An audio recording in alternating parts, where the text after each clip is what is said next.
And welcome to this week's Fantasy Fiends podcast. I see we already have people waiting. We're going to have an amazing podcast today. I'm your host, Stevie Collier, and I am the author of Game of Bones. And what?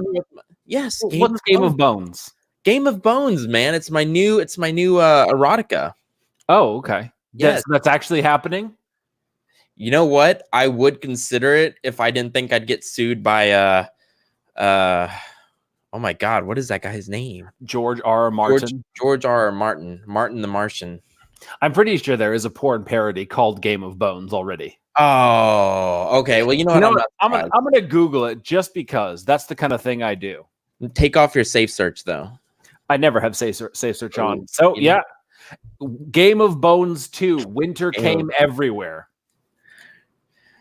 Oh wow! Wait, winter came everywhere. So hey, Anita, hey Rebecca. The first one came out in December 2013, right after it took off, and now there's going to be a Game of Bones 2. I'm part of the newsletter. I love how Rebecca's like, "Hey guys, there's already a Game of Bones out." I thought I was being cool. No, this is the kind of stuff that we keep Rebecca around for. She knows. Got to keep she drinks and knows things, or she smokes and knows things. I didn't know she smoked, but she looks better than most people do smoking a cigarette. I don't look good smoking a cigarette. I just don't. I don't know if it's the way that I see myself already. Like I see myself as a younger. Not that it's like I see myself as a kid at heart, and just seeing me smoke a cigarette just doesn't feel right to me. Yeah, that looks really wrong. What looks even worse is me smoking a cigar. Like it's just hilarious. It looks like I'm a tryhard, but I do enjoy a good cigar now and then. But the taste is what keeps me from really doing it. Because with the cigar, you'll wake up the next day after just destroying your tongue with the toothbrush, and you still taste that shit. Yeah, it's not a fan of cigars either. I got sick off one time, and man, there's nothing like getting sick off tobacco. Like there's probably nothing worse in the world besides pregnancy, probably, that makes you feel that way. Probably chemotherapy is right up there with the bad one. Yeah, okay, yeah, chemotherapy. In fact, because my grandma just had lymph nodes taken out today, and they're talking about chemotherapy. Fun stuff to talk about, by the way. Real treat. Honestly, though, it is the most fun you can have talking about chemotherapy is when my grandma's in the room, because she's just does not give a shit. She's tough. But yeah, I would say chemotherapy is pretty much up there. Body poisoning. What the heck is like food poisoning? So throughout this, oh man, seasicknesses. I had it one time, and I don't get seasick, but I got it one time. The problem with seasickness, Andy, I don't know if you've had it, is it doesn't go away until you hit dry land. I think I have either that, or I knew that I was going to get it, so I took like a Dramamine or something to stop it like in its tracks. Dramamine sucks though because it makes you sleepy. It was great. I had a great nap. Did you really? Yeah. Then how do you go on a cruise? Oh, I've never been on a cruise. Oh man, I love cruises. The food is not as good as people say. It's like eating cheap cafeteria food. But talk about how, like, you know, the theme in my books, I love talking about how humans revert to their their primal stages. You get that way on a cruise when people are like left out of the cafeteria. What do you mean you close at 9:00 p.m.? I want my pizza. It's bad. I remember, we found out yesterday. Hey, congratulations. Who is Holly and Mistletoe, Andy? It is Kelly Erickson. Kelly Erickson, yes. Yeah. I always think that's awesome, Kelly. Congratulations. That is wonderful, wonderful news. By the way, guys, there is a lady who is going through cancer treatments on Facebook. You probably, Jessica Mueller. Mueller. Mueller. Yeah, I just gave $50 the other day. So if you guys are interested in figuring out a way to tithe this month, you can definitely go help her out as well. 2 days of vomiting and you're brain fun in the beginning. Oh God. So were you on the boat, Rajin, the whole time? Because when I got seasick, as soon as I stepped on the dock, it just like disappeared. What I was gonna say, guys. Hey, another guy's watching. We're up to 7 guys. Let's get to 1 million. No, let's get up to 10. We are taking questions, any kind of questions. It can be about author stuff, bones, our future thoughts about the podcast, animals, Jesus. Andy really wants a lot of questions about Jesus, and whether or not Jesus was African American. This is what I come onto the podcast to really get my preach on. Well, I am Jesus. That's right. The whitest Roman-looking Jesus of all time. I look like a poodle.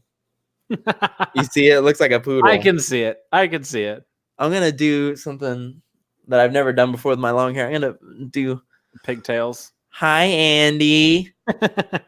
Good seeing you. Be careful, Stevie, because that works on a lot of different levels. Hey, man. Oh, crap. Got a pussy fight in there. So apparently people get really uncomfortable if you call cats pussies. I wonder why. Man, my pussy jumped on the chair the other day and I had to wet it down. We're steering away from that conversation right now, Stevie. Why don't we start off by telling us something cool that happened to you this week? Okay. Oh man, I should have. It's me this time who wasn't prepared. Okay, I do have good news. So, Andy and I know Andy. Man, I'm afraid to say anything about what you're going through with book stuff because I don't want to give anything away. Go ahead. Was it Athon? I'm going to say that word, Athon. Yeah. Is that what we talked about already on the podcast? No, not as far as I know. Oh, shit. Well, I just said one word. That could be anything. That's fine. All right. Well, anyway, so I've written 9,000 words. No, Rebecca, you stay off Photoshop. Write this in. You stay off Photoshop. No, Rebecca's the only one I give permission to use Photoshop with me. But I took a month off writing and I am back to writing. I have written 9,000 words as of today. So it's weird when you're as a writer, so with other things, it's kind of hard, I feel, to judge if you're getting better at something. Maybe not a musical instrument. I feel like that would be easier to judge. But okay, the later stages of learning a language, it's really, really difficult to see if you're progressing. Yep. Almost impossible. Well, with the writing, I actually do see that I'm getting better. And not only that it's getting a lot easier. Nice. Because when I first started, I didn't know how to change passive to active, but now I already have set things in stone. Like instead of the sun was rising over the horizon, the sun peaked over the horizon. You know what I mean? Yeah. So you start anyway, what I'm saying is these 9,000 words are probably my best words. Ooh. I've ever written. Yeah, but I always say that after every book. So I think the 5th book of the Bizarre Blades was my best work. But so that's really exciting, but that's not the exciting thing. Jonathan just let me know that since Podium has already read the Bizarre Blades, and they've, of course, been with Jonathan, that the Shadow Tech Wars has already been accepted for Podium. So we're going to be published by Podium. That's awesome. Isn't that great? That is super cool. I'm super excited, because now I don't have to worry about it. I just have to write the books. Jonathan's doing all the promoting. So boom, I'm set. And then after that, I go on my own. Yeah, you're going to do more sci-fi stuff on your own? Yeah. Oh, yeah, for sure. For sure. I already have some ideas. In fact, I was going to write about Ace Whetstone in this book, but I'm going to save him. Okay. I did ask Jonathan, and he doesn't want me continuing this character in another series that's not in his world, which I understand. So I'm saving him. I'm not giving Jonathan second best. I'm not doing that. I would never do that to him. Yeah. But I am going to. I'm writing a little bit seriouser of a character. Interesting. And how many books are you thinking? Oh, we're gonna do. So he either said we're either gonna do 3 or 6 because Podium can either publish 3 or they can publish 6. So they're gonna. Volume 1 and Volume 2, 3 and 3. He's like, do you want to wait and see if the first 3 sell? And I was like, well, that's harder for me because I don't know how to write a book 3 as the finale and then introduce a whole new story arc. Yeah. I feel like the entire series should end a hard end on the 6th book, not the 3rd, and then create another hard end on the 6th. Yep. I can't do that. Yeah. No, I'm the same. Yeah, so I want to make sure with him right away that, hey, we're going to make this a 6-book series. But I mean, 50,000 words a book. I mean, come on. 50, that to me is like a fun all? writing. Yeah, 50 to 60 for science fiction. Wow, man, that is insanely short. I know, and honestly, it's very difficult. Like, I'm already 9,000 words in. I'm like, oh my God, Stevie, make some progress in the story, all right? Right? Please. For me, it's more like the story that I want to tell always ends up getting more complicated just because I'm a very cerebral sort of writer. No. So like right now, I am at chapter 14 or halfway through chapter 14 and 35,000 words into what is now known as Cerberus. I believe Assassination Protocol is the title of book 1. Ooh, nice. Protocol is a great science fiction word. And it's assassination. There might be a better word for it, but so far, Assassination Protocol is the name of the first book. Wait, assassination is a good science fiction word? I'm not sure. What else would it be? I guess bounty hunter. Thriller. Thriller's a sci-fi word? No. Assassination is a thriller word. Oh, yeah. I don't know. As is Protocol. With you, I've put thriller with fantasy, just knowing you. Yeah. Well, it's a pretty awesome series so far. So it's got some great little slow moments, some, real awesome human character building stuff. But right now it's been like 3 or 4 solid chapters of kicking ass and, ups and downs. And like I just invented something today, which is bulletproof glass that has laser lights embedded in it. So it's basically, how like when you see like bank heists, they go and they like point a laser light at the camera to burn it. So this window has laser lights embedded in it that does that to any digital camera. So the guy, he's got like, an armored helmet and it's got like, digital cameras and stuff in it. And so when they activate these laser lights, it's like a screen that he can't see through. So it's like a layer of security. It reminds me of how the Hong Kong protesters were shining lasers into the cameras. Yeah, exactly. Well, that's kind of where the idea came from in the sense. Oh, really? Well, not from the Hong Kong. It's from bank heist movies. But I was just thinking, like, the glass is bulletproof, but that can't be enough. There's got to be more. So he's got like anti-bug, anti-listening device protection, but then if he can still see the guy, he can take the shot at his head. So we've got to throw a little bit more difficulty at him. So then I came up with that as another layer of defense. So it's been pretty fun to write the story so far. I thought you were like super excited about it. Are you not excited about it anymore? I'm not very, very excited about like anything in life. Like I'm not one of those, oh my God, everything is amazing kind of people. Like this is my level of excitement. Yeah, I'm the same way. Not at all excitable. No, you can't. There's nothing in this world that excites me. Does anyone have any questions? Yeah. Oh, wow. What topping have you never had on a pizza that you most want to? Oh, geez, that's a tough one.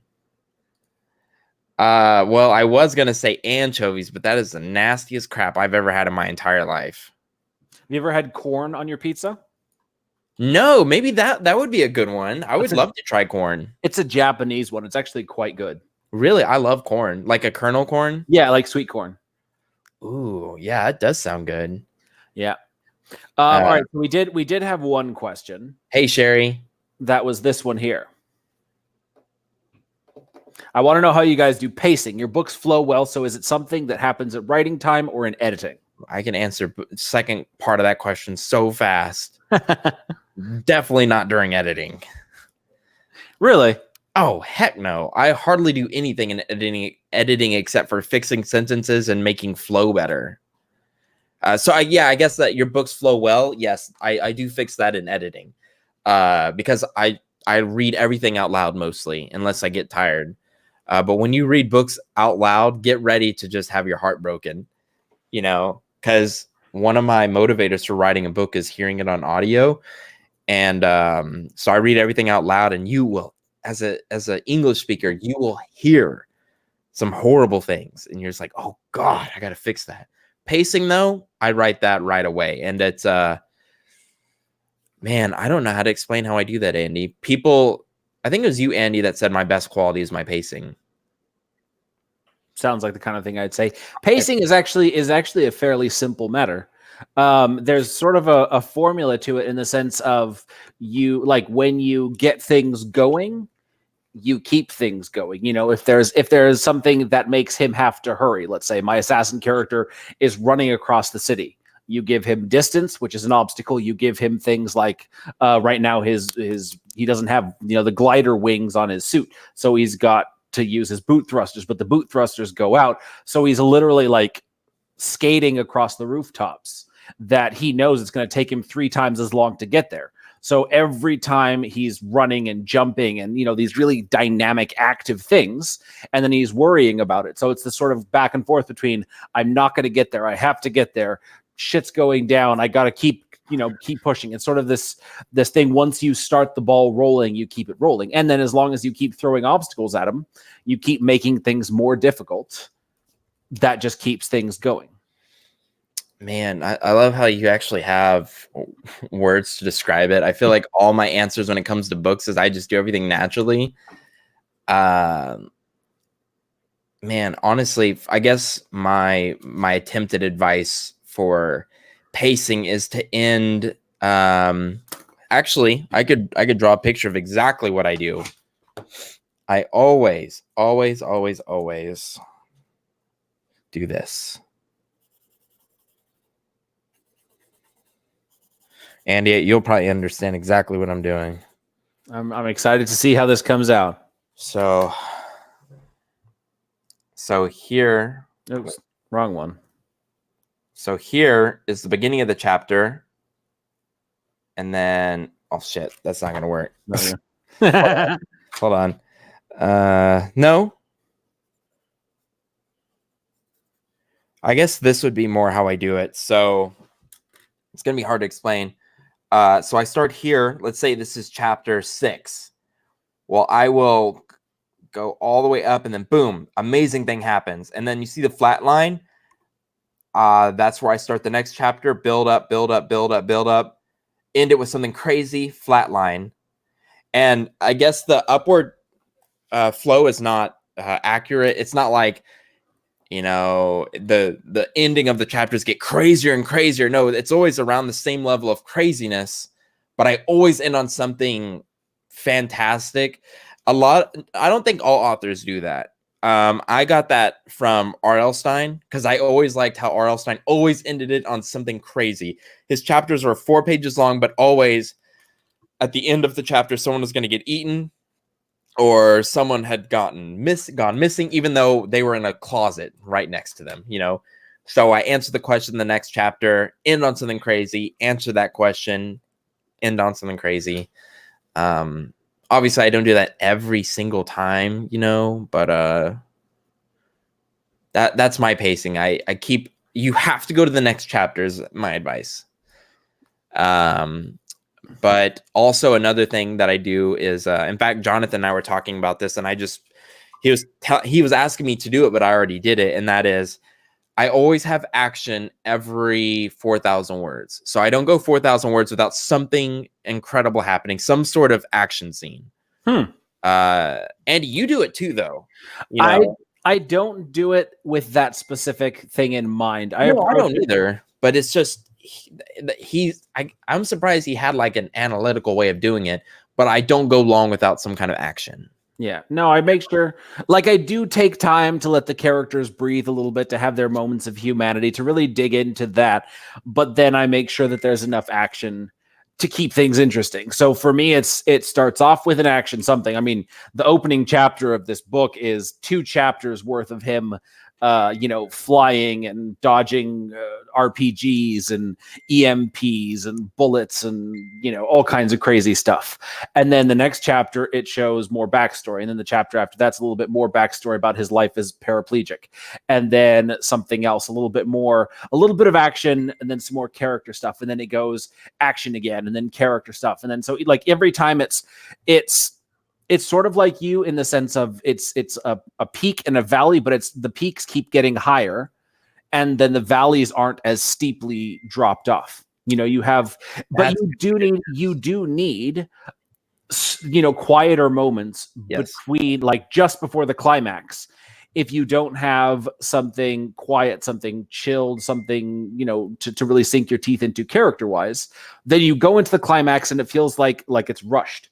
Whereas if you have that little breather, you can write like the end of the Silent Champions 4, Courage to Sacrifice. I think it's like 15 or 20 chapters of battle, right? But between that, there is a chapter or two of just quiet character moments, and it just gives you that little breath of fresh air. So it's not just like 30,000 words of pure adrenaline, because that would kind of get boring after a while. You lose the excitement of it. So if you keep building it up and then pausing a little bit and then building it up and like doing like that, that's how you keep pacing interesting. You keep readers engaged. Also, you reminded me something with the constant action. I believe as a reader, you get desensitized to it. If we have no character development, it's just boom, boom, boom, boom, boom. You get desensitized to it, and you drop out of this belief. You're no longer suspending your belief, and you quickly realize that the author is an amateur. And that's how I was as a younger writer when I was 14. It's like I thought the reader only wanted explosions. I still have a problem with this. I don't nearly have as many character development parts as Andy, or I would say they're not as long. And when I say long, I'm not talking crap. But Andy, I feel like yours are more I want to say more realistic and more complex. Yeah, and so this is sort of why my stories get longer, is because I really do think about everything and I try to explain every angle. Like I just spent, a couple hundred words explaining what this shot this guy was setting up to take.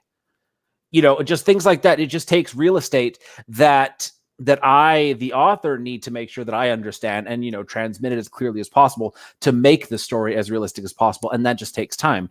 Everything from how does he get in and out of his combat suit, You have to explain that. It can't just be like all of a sudden, the suit, magically appears. Everything takes time. So the stories end up getting longer just because I need to understand the how of these things. He can't spend the entire book in a combat suit. So what does he do? How does he get around? Who is he outside of his suit? Just things like that I need to understand so that they, that they can feel real to me, and then therefore they become real to the reader. Here's a question for you, Stevie, that I know the answer to. It takes me 15 days. Stevie does not outline his books at all. I don't at all. I've tried. Andy, I've tried to. Andy's helped me. I do have a book called How to Put Your Pants On for us pantsers, and it does help. But what happened was, instead of doing what they told me to do and actually writing out the outline, I just internalized it, and it just, in fact, made me worse. And so I just more and more naturally write a story. I'm just, if I can toot my own horn, I'm just a naturally good storyteller, as in I know how the arcs work, the beats work. I just do it naturally. But with that, the negative side to that is my endings are a lot weaker than let's say Andy's, because he's an outliner. He can do that. But the way I found a way around it is, when I finish a series or a book, I will go back, add foreshadowing aspects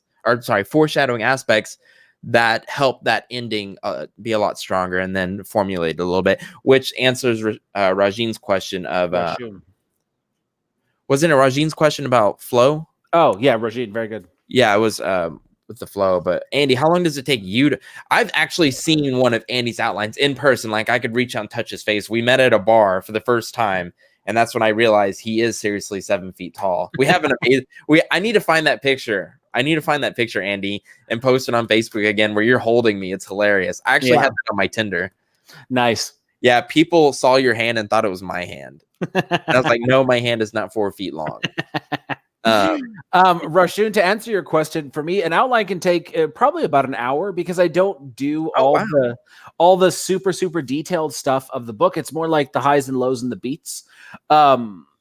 Like I did the outline for Cerberus Assassination Protocol yesterday or the day before. And yeah, it took me about 45 minutes to get the outline because I'd already been dropping in bits and pieces. I knew who the bad guy was. I knew more or less what I wanted to happen. So it's just kind of sitting down and figuring out, okay, he's doing this now. What does that lead to? And then, oh, he's here. What can we throw at him to pull him over here? And how does that being pulled over there lead to something else over here? And so everything that I do is like Stevie was saying about, keep ratcheting the pacing up. And then as I'm doing that, I figure the times and the spaces to give you that breath of humanity or that little rest between crazy situations, because that's how I like it. I like keeping the tension going. I do add those things, a little bit in the outline. Like I know right now that this character that he pulled into his house, rescued her, she needs to detox. And I know that she's got a heart problem. So there's going to be a time in this book that Nolan is in the middle of a battle, or he's about to take the shot, or he's got everything just perfect. And he's going to get the alert saying she's about to die. And he's going to have to make a decision. Do I do this or do I go and save her? And obviously she's going to go save her. He's going to go save her. And that's going to complicate his life even further. So knowing these things is how I write the outline, to have these, these highs and lows, the things that ratchet up the tension. And then I take the time with each chapter to really infuse it with the human flavor that makes the characters so real. Now, this is an excellent question, Patricia. Have I thought about taking my series into graphic novels? 100%. Both Blade of the Destroyer, which is now Darkblade Assassin, and The Last March of the Night of the 13th Rifles, which is now The Last March, were both written as graphic novel scripts. I wrote another one called Royal Dancer specifically as a graphic novel, and it's still sort of in development limbo.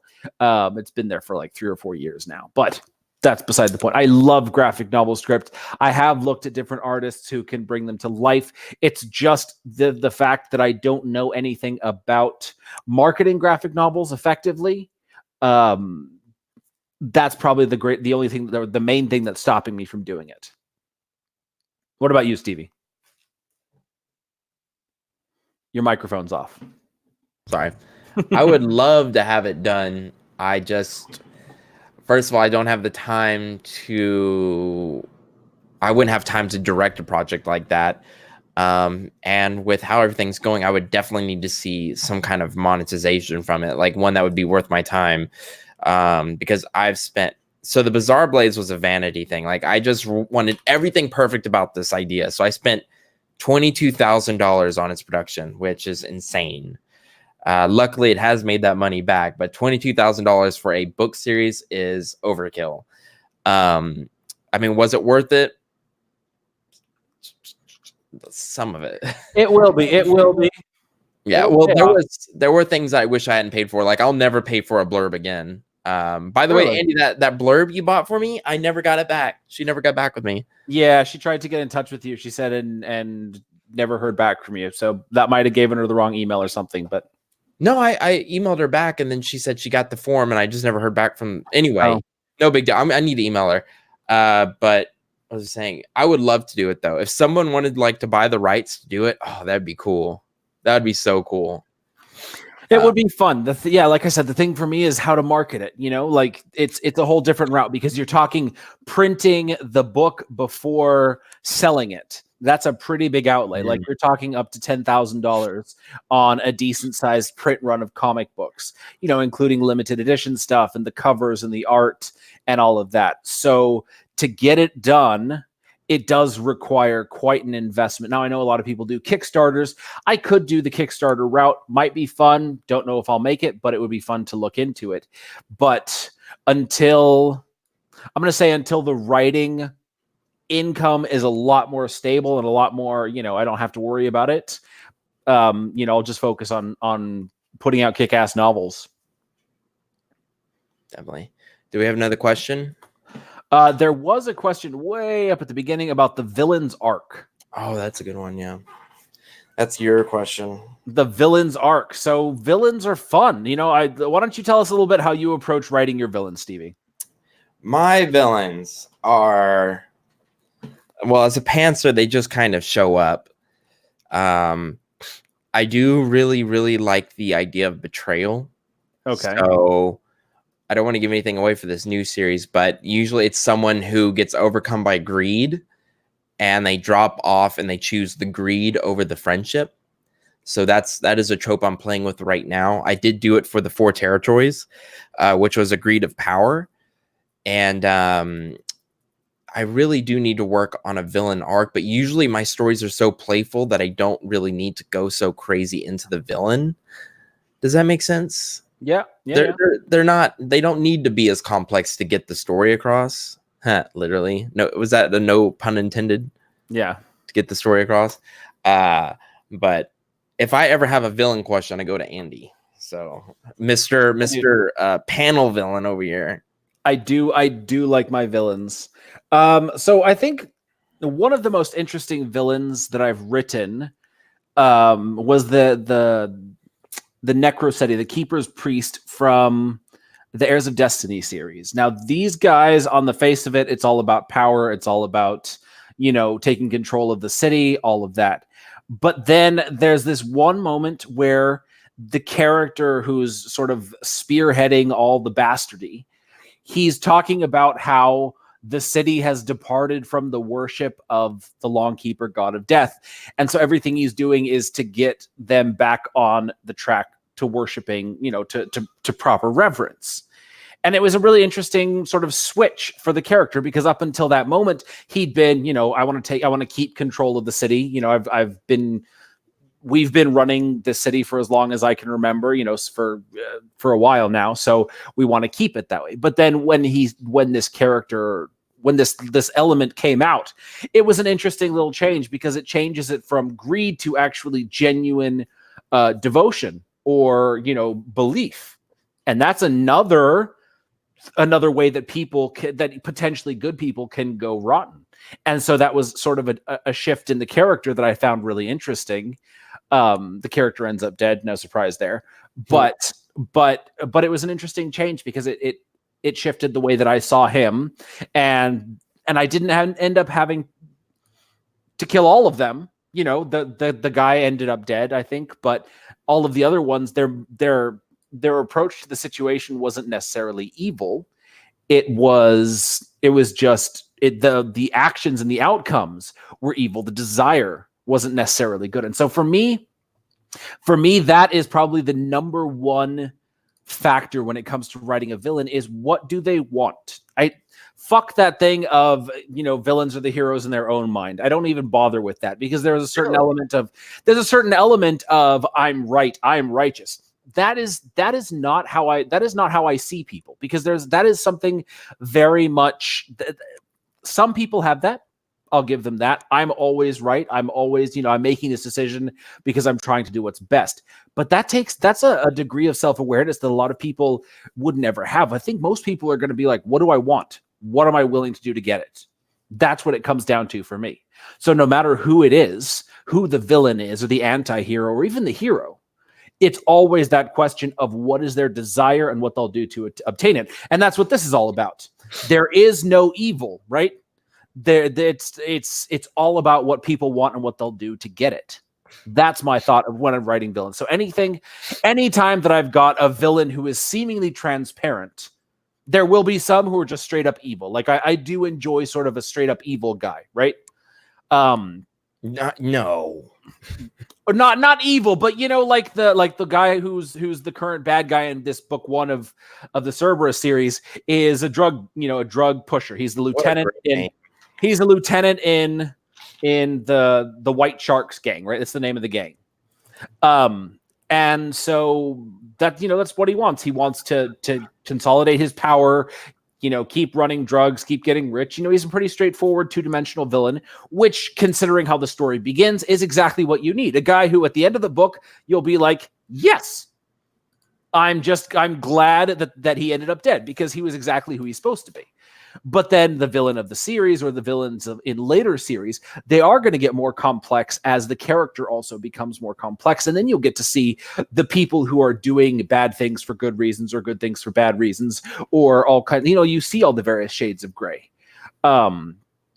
And so that for me is my approach to villain. Regine, I like that. Not the hero in their own mind, the protagonist of their own story. Now, what's cool about that word protagonist is that it's the central character who drives things forward. There is the sense of pro, which has the positive thing, and antagonist is someone who opposes them. But a protagonist and antagonist, it can be evil on either side, or good on either side, or evil or good on both sides.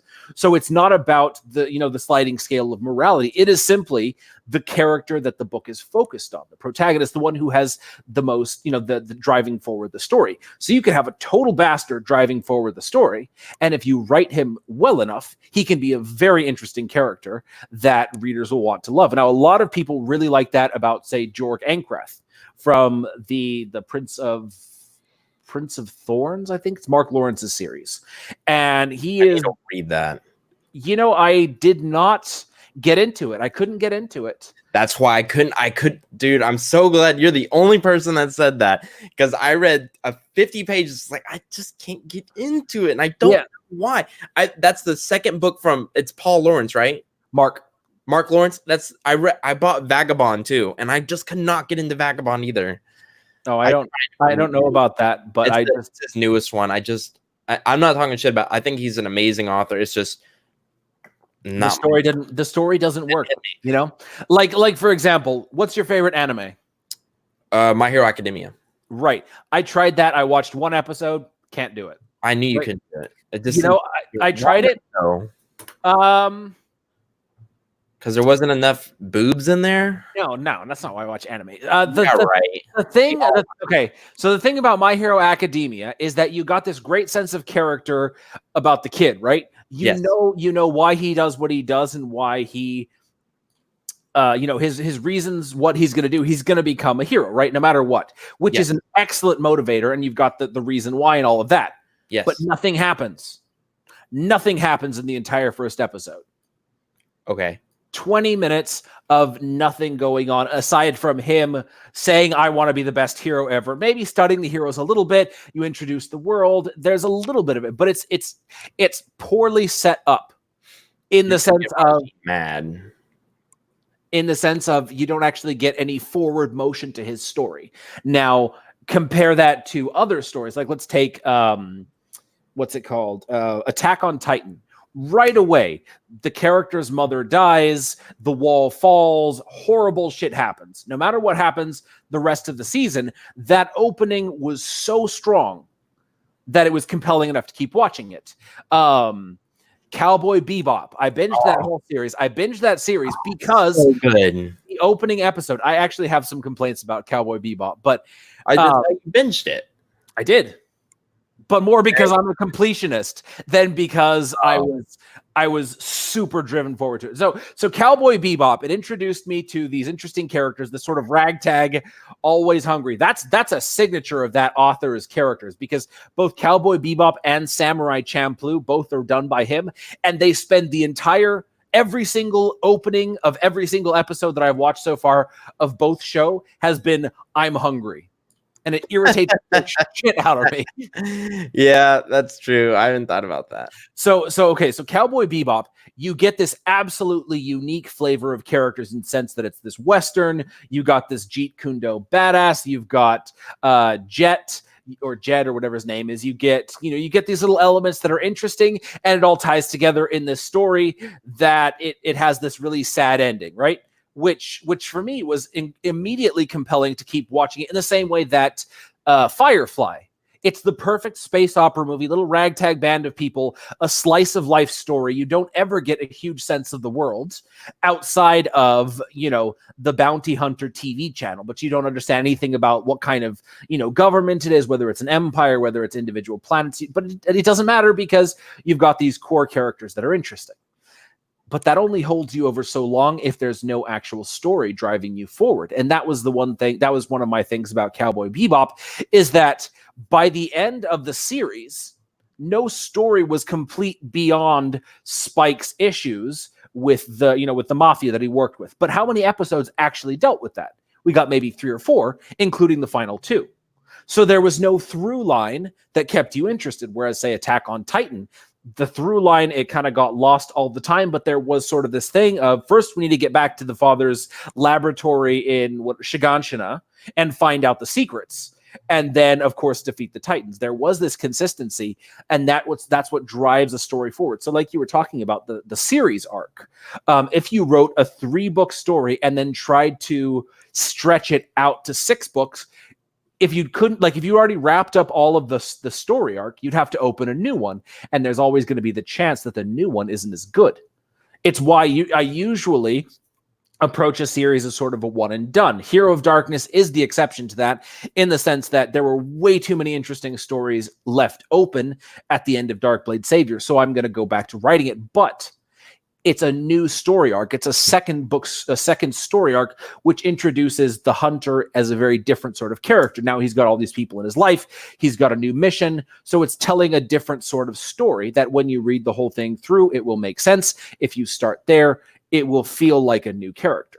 But yeah, exactly, Rebecca. Cowboy Bebop and also Samurai Champloo has felt like this plot devices without an actual plot. Every story in itself has something interesting. Like, I think I'm almost halfway through Samurai Champloo, and every story I've enjoyed.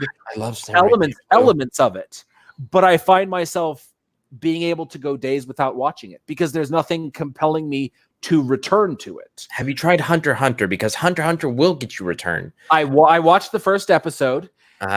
It was interesting enough that I will eventually go back to it.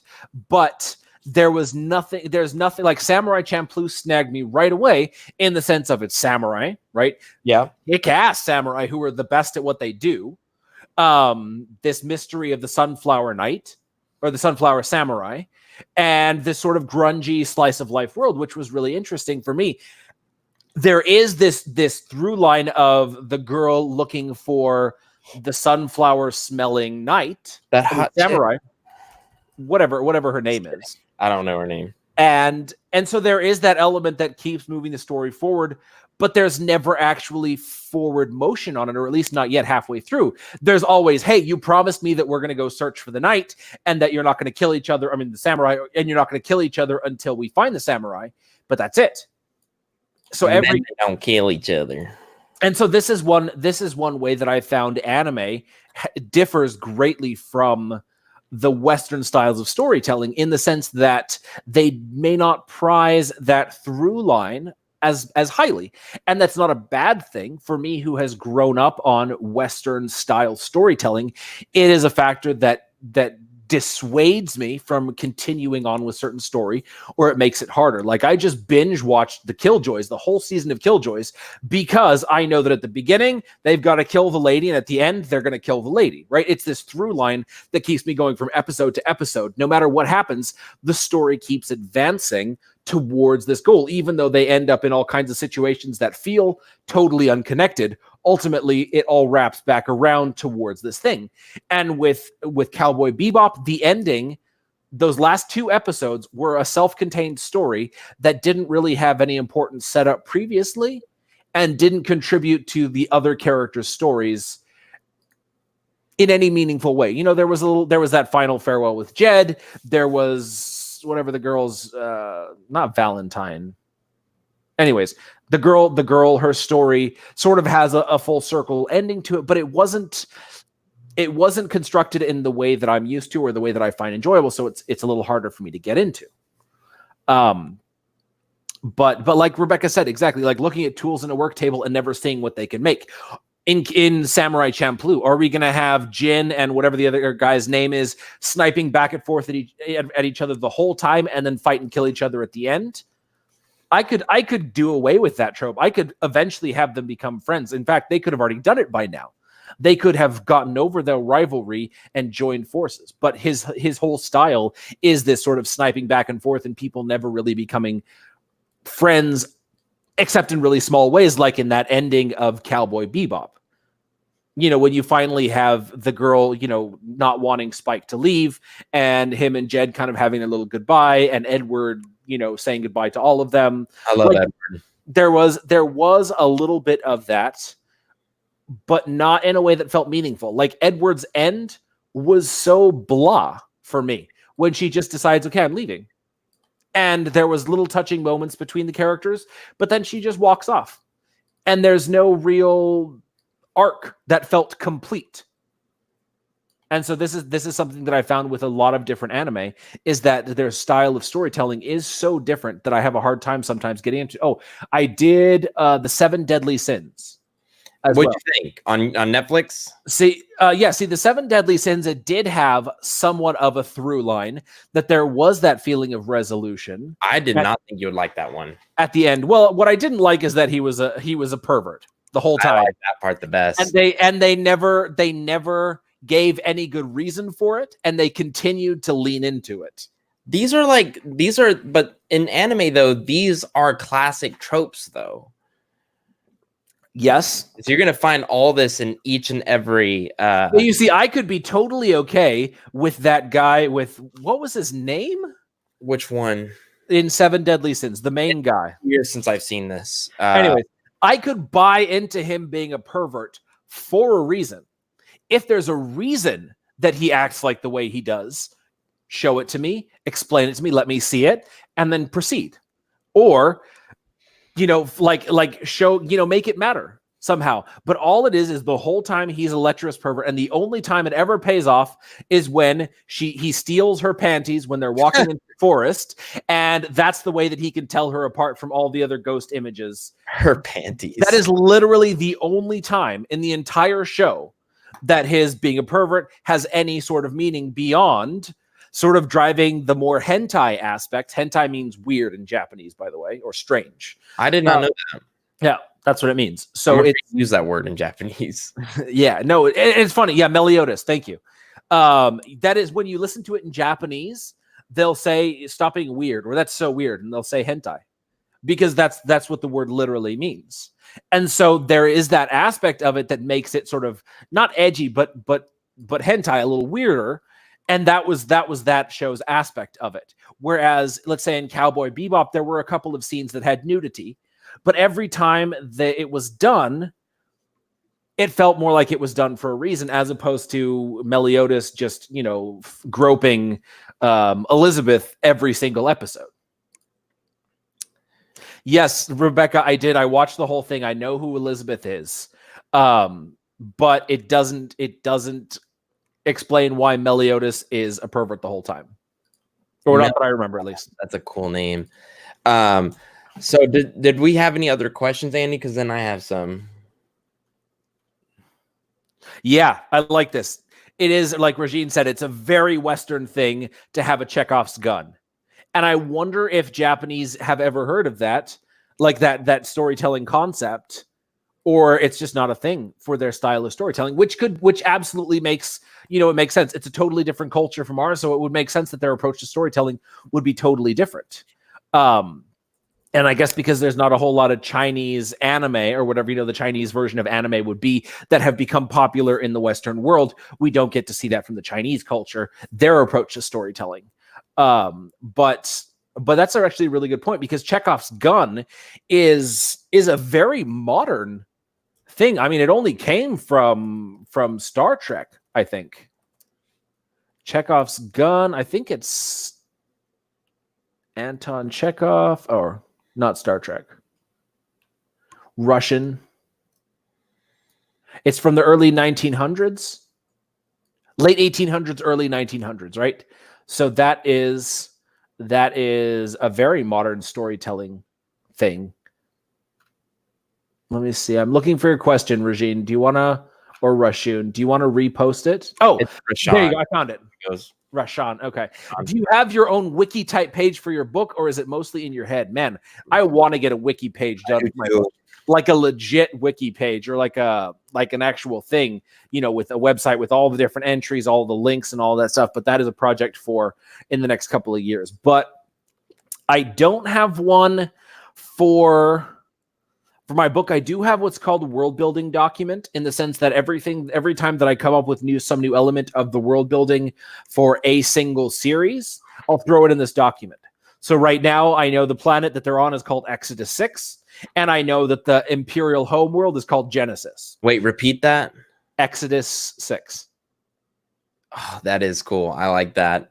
I did have a question. Let's say we have 10 minutes, guys. Do we want to ask some questions not book related? No.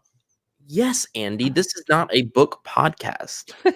This is a Stevie and Andy No. So Andy, what was your favorite creature you've ever created in a book? That is a good question. I mean, I really did enjoy playing with the concept of demons, because instead of it being the more, Judeo-Christian version of demons, it's the Warcraft style of demon, in the sense that they are alien beings from another world, another dimension, another realm, and they're basically physiologically different. And because humans need to quantify the unquantifiable, they simply gave them the word demons.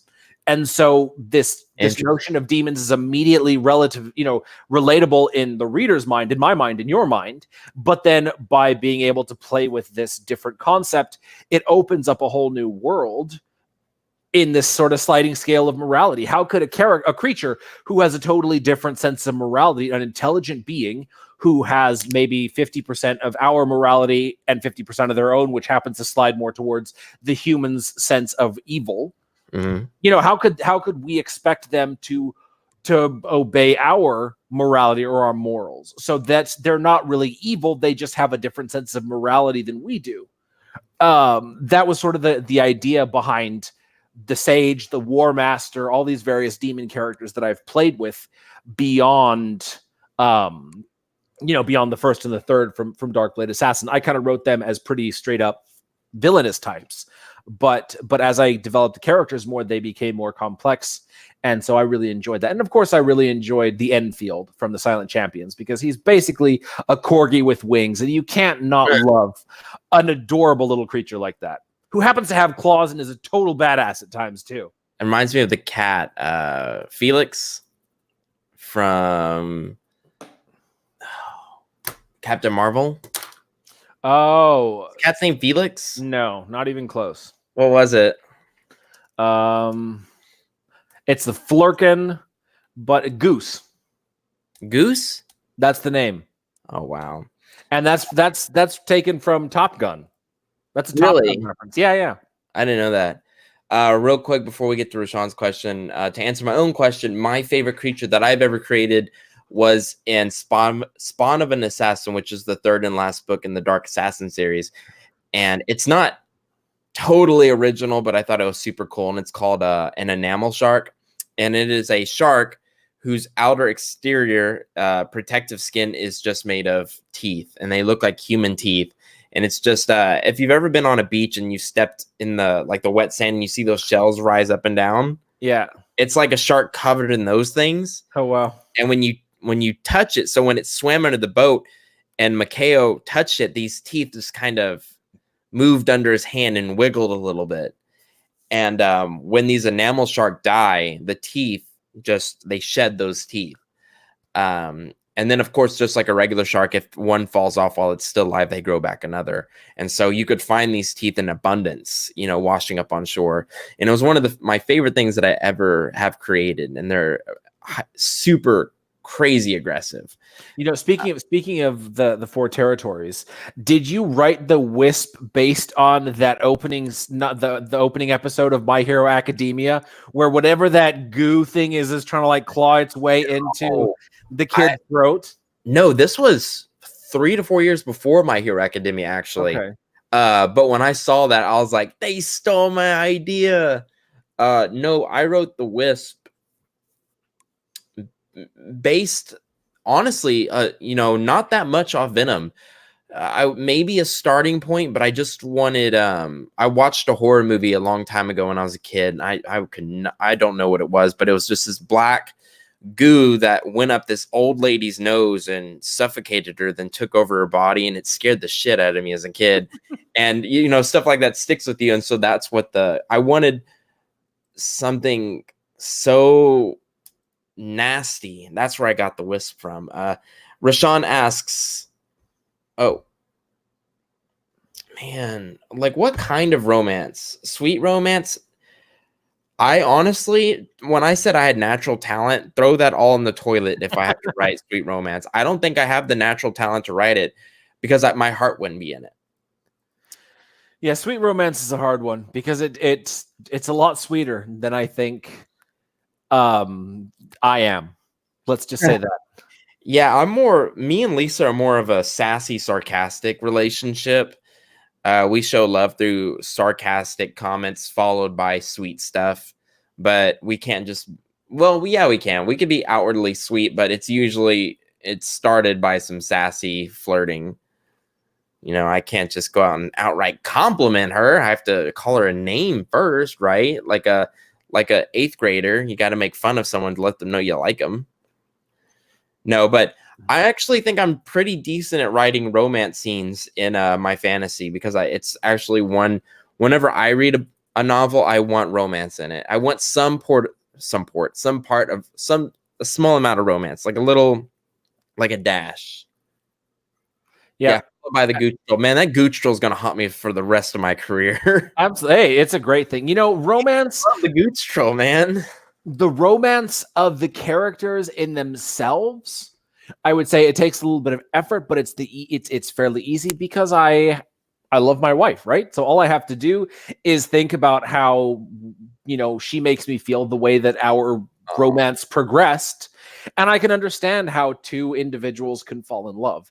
That's the easy part. The hard part is actually putting it into words, the actual words to describe it, to make it feel real to the reader is the hard part. And I think that most romance authors will agree that that is the part that comes hardest, is just finding the ways to say the same thing as so many other people or similar things to so many other people without it feeling, you know, overdone or cliched. And so my approach to romance is broken characters finding their connection, their sort of completion, not in each other because that would make them incomplete, but with each other. Together they find sort of the sense of completion when they're together. And I like that. But I think no, okay, well, in this series I'm writing now, I am tackling not full on harem, but I'm going a little harem in the sense that he's got his AI. He's got the girl Bex that he helps to detox, and she's going to become sort of his armorer and partner. And then there's a girl downstairs in the stripper bar who has kind of shown interest in him. And so there's these 3 sort of female characters, and I don't know how that story is going to go. You know, I've got the book 1 written, but there is an element of it, and there will be romantic development with 1 or 2 of them, and then of course the whole AI bonding, friendship, camaraderie thing is going to be a thing. But there is that element, and it's sort of one of the new things that I'm pushing myself to do is writing it a little bit more prominently than I have in the past, just because it's, you know, I'm always pushing myself to do more and try something new. Nice, man. Well, we have 1 minute left.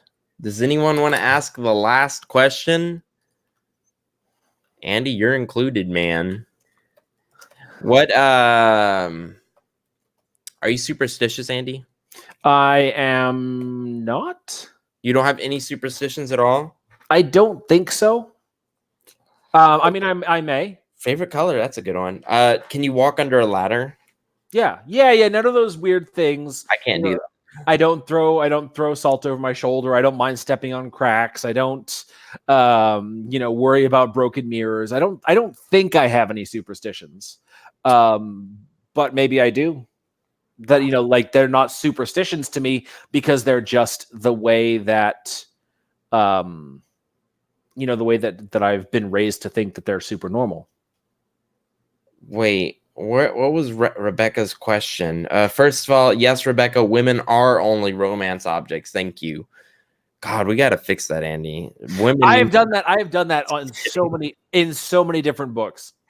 Yeah, no, I know. I don't think that either. A lot of good questions. My favorite color is an electric blue. It's like blue, like a vibrant. It's a lighter blue, but not light blue.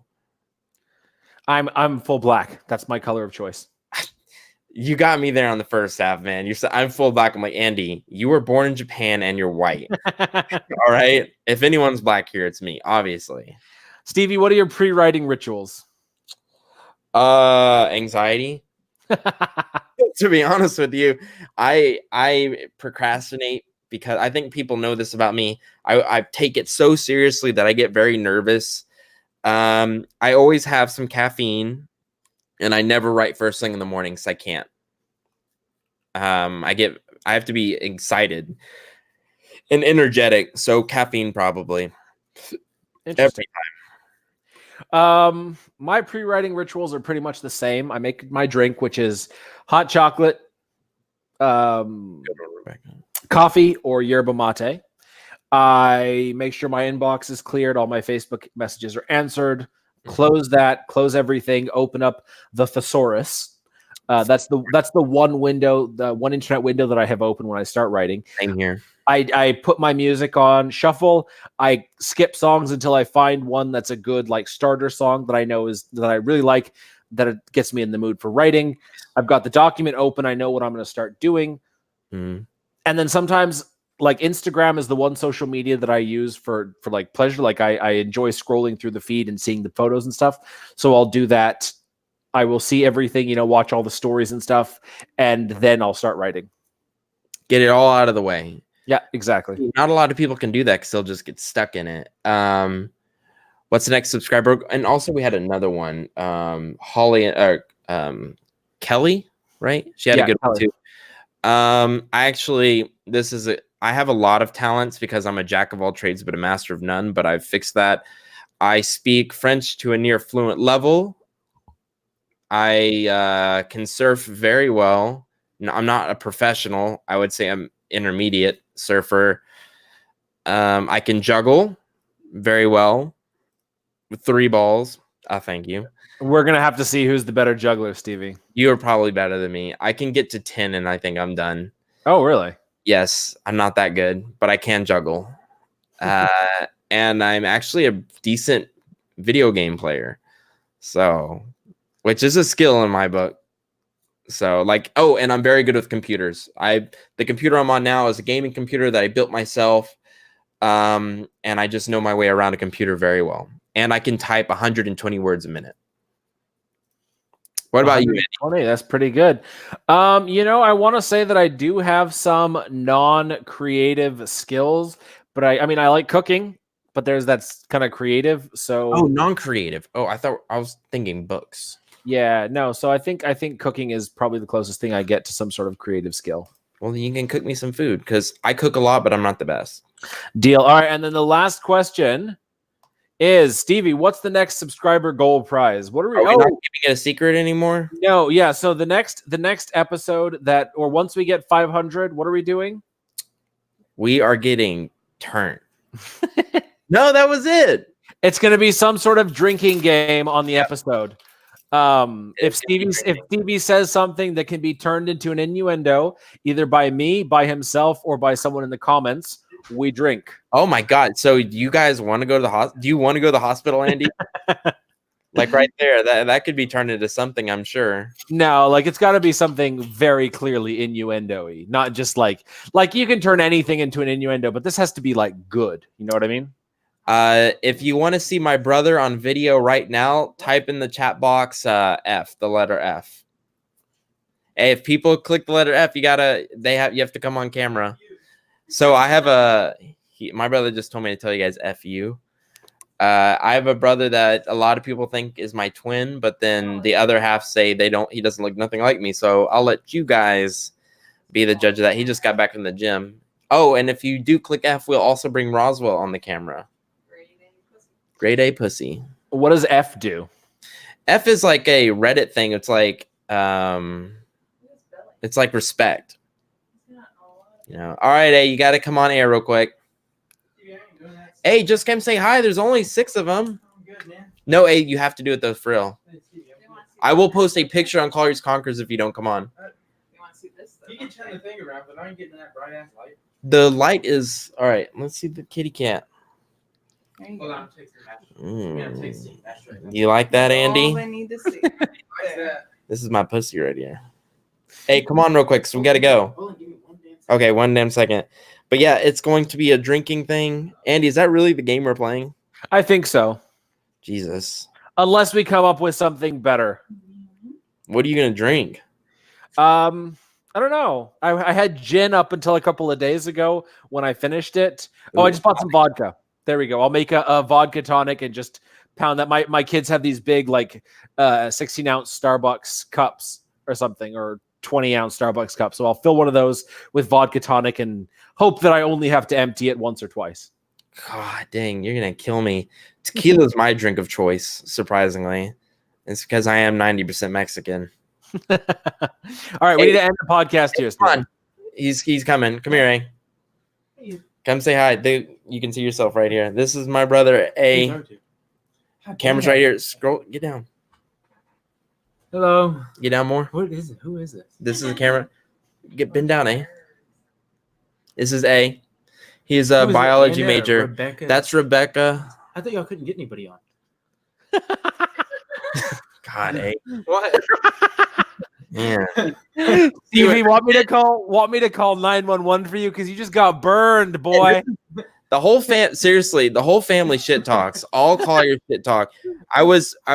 Grandma's room. She's shit talking she just got out of surgery. She's talking shit, man. This whole family. No one's safe. I grew up tough. He looks like he's from BBC Robin Hood. Wait a minute. Oh yeah, Jonas Armstrong. BBC Robin Hood. Hold on. Oh my God. You do look like him, eh? Who? You look like BBC Robin Hood. I see that. Jonas Armstrong is his name. Who's that dweeb? He is a dweeb. Okay, Andy, you want to go ahead and end it? Yeah, close us out, Stevie. All right, guys. Well, man, this was an awesome. I love just Andy and I. Man, look at that. It's like a little flower, lotus flower. Love these podcasts with Andy and I. Well, guys, thank you so much for being on air with us today. The cat is the good-looking one. He is a beautiful. Your brother.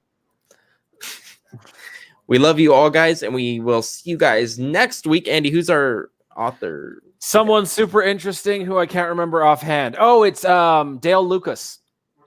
That sounds really familiar. Yeah, who did the Fifth Ward, the firefighters versus dragons. Oh, we're having him back on. Yep. Oh yeah, he's awesome. Yeah, he's in Barnes and Noble. Yeah, I believe so. Yeah, I've seen his book there. All right, guys. SpongeBob SquarePants. Wait, who the heck is SpongeBob SquarePants? Close us out, Stevie. I know, but okay. All right, guys. We love you all. We'll see you guys next week. Thank you for hanging out with us. Goodbye.